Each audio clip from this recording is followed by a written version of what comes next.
Hello दोस्तों, स्वागत है आपका आपके अपने चैनल में जिसका नाम है English grammar with Satish sir. और मैं सतीश आपका स्वागत करता हूं। आज हम एक नया टॉपिक लेकर आए हैं और टॉपिक बहुत ही इम्पोर्टेंट है। टॉपिक ये है कि भी कौन से सेंटेंस होते हैं, कौन से वाक्य होते हैं जिनमें हम has to, have to, had to या विल हैव टू या शैल हैव टू का यूज करते हैं। Has to, have to, had to, will have to या शैल हैव टू का यूज करते हैं, यानी कि परफेक्ट की सहायक क्रिया के साथ हम टू लगाते हैं। वो कौन से ऐसे वाक्य होते हैं, कौन से ऐसे रूल होते हैं जिनमें हम परफेक्ट की सहायक क्रिया के साथ टू प्लस वर्ब की फर्स्ट फॉर्म का प्रयोग करते हैं। तो बहुत इजी टॉपिक है, जल्दी आपको समझ में आ जाएगा। ये ऐसे वाक्य होते हैं जिनमें बाध्यता, मजबूरी या कर्तव्य प्रकट हो। यदि किसी वाक्य में बाध्यता, मजबूरी या कर्तव्य प्रकट होता है तो उस वाक्य में हम क्या करेंगे, उस टेंस की, जिस टेंस में वो वाक्य है उस टेंस की परफेक्ट की सहायक क्रिया के साथ टू प्लस वर्ब की फर्स्ट फॉर्म लगाते हैं। बस ये नियम है। चलिए एग्जाम्पल देख लेते हैं, छोटा सा टॉपिक है, जल्दी समझ में आ जाएगा। ये कुछ सेंटेंस लिखे हैं मैंने, पहले ये पहचान लेते हैं कि क्या वास्तव में इन सभी सेंटेंसों में बाध्यता, मजबूरी या कर्तव्य प्रकट हो रहा है।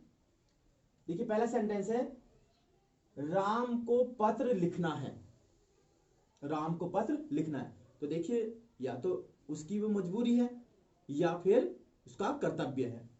तुम्हें स्कूल जाना है, या तो आपकी ड्यूटी है या आपका क्या है, मजबूरी है।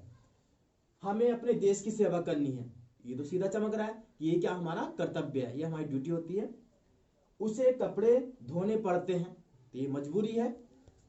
मोहन को रात को पढ़ना पड़ता था, तो ये भी मजबूरी है।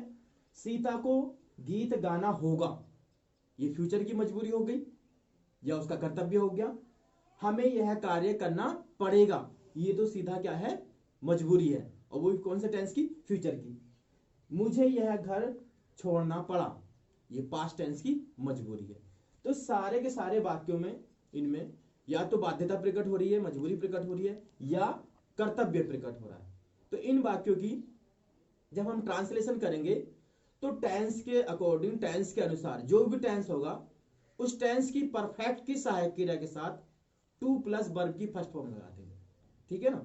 चलिए, तो पहला सेंटेंस है हमारा, राम को पत्र लिखना है। तो यहां पे हमारा सब्जेक्ट है राम। राम तो सिंगुलर है, एक वचन है, और टेंस हमारा है प्रेजेंट। तो प्रेजेंट के परफेक्ट की सहायक लाएंगे हैज, और साथ में टू प्लस वर्ब की फर्स्ट फॉर्म। वर्ब क्या लिखना, राइट। क्या लिखना है, पत्र, ए लेटर, ए लेटर। तो Ram has to write a letter. दूसरा है, तुम्हें स्कूल जाना है, ये भी प्रेजेंट टेंस की मजबूरी है या बाध्यता है या कर्तव्य है। तो यहां पे सब्जेक्ट है आपका यू। अब यू तो बहुवचन है, तो परफेक्ट की सहायक क्रिया क्या आएगी, हैव, और हैव के साथ आप टू लगा देंगे, और वर्ब की फर्स्ट फॉर्म गो, और गो के बाद आप दरअसल आते हैं टू, गति के लिए, go to school, go to school. You have to go to school. हमें अपने देश की सेवा करनी है, ये हमारा कर्तव्य है, इसमें कर्तव्य प्रकट हो रहा है। और कौन से टेंस में, प्रेजेंट में, तो यहां भी हम प्रेजेंट की परफेक्ट की सहायक लाएंगे।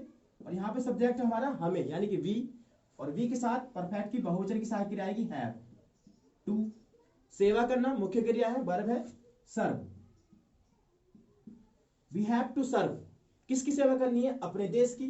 वी के साथ पॉसेसिव केस यानी अपनी केस कहलाते हैं आवर कंट्री।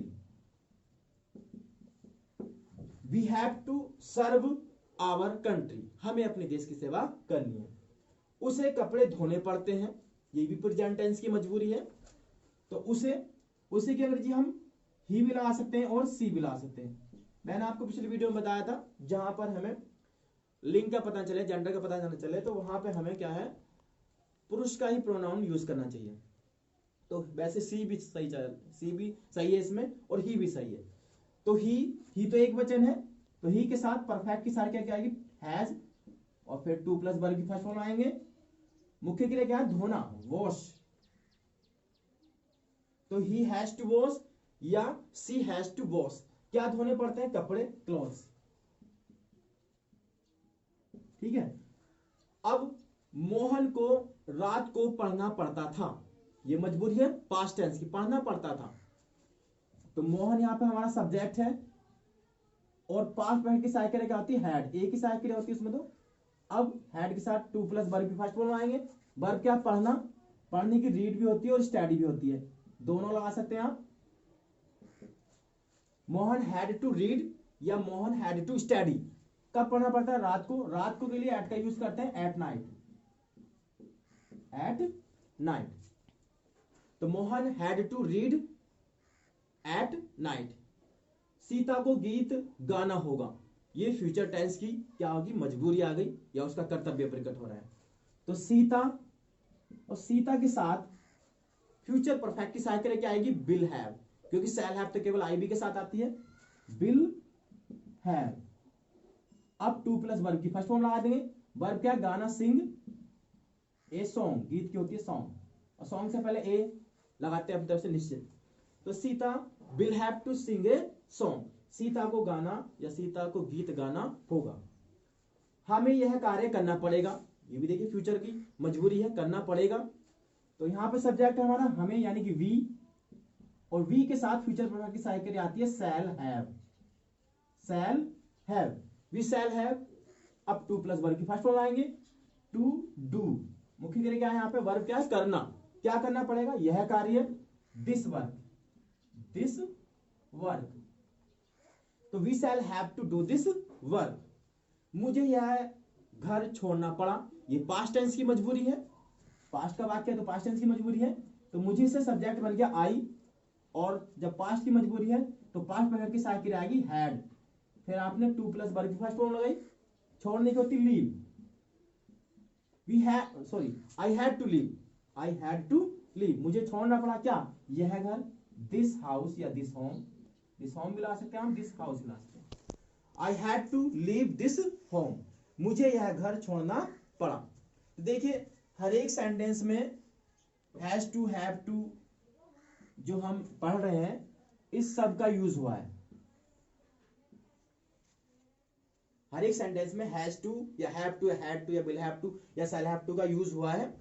तो ये था आपका कि कैसे हम हैज टू या हैव टू या विल हैव टू या शैल हैव टू या हैड टू का यूज करेंगे। बहुत सिंपल है, फिर से समझ लीजिए। किसी भी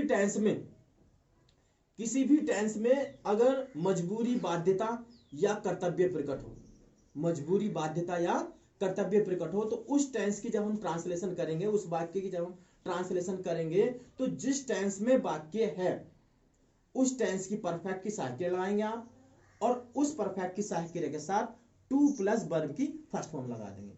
तो इस तरीके से आप ऐसे वाक्यों की ट्रांसलेशन कर सकते हैं। उम्मीद करता हूं कि आपको ये पढ़ाया हुआ या समझाया हुआ आपको समझ में आ गया होगा, और इसके बावजूद भी अगर आपको कुछ बात ना समझ में आई हो तो आप हमें कमेंट बॉक्स में जाके अपना कमेंट लिख सकते हैं। नेक्स्ट वीडियो में मैं कोशिश करूंगा कि उस आपकी प्रॉब्लम को सॉल्व कर दूं। एक वीडियो और बनाई थी मैंने, पिछली वीडियो बनाई थी इसी यूज पे, उसमें वॉइस की थोड़ी प्रॉब्लम थी, तो ये दोबारा वीडियो बनाई है। उम्मीद करता हूं कि ये वीडियो आपको जरूर पसंद आएगी, और अगर भाई आपको ये वीडियो पसंद आए तो वीडियो को लाइक कीजिए और हमारे चैनल को सब्सक्राइब कीजिए। Thank you.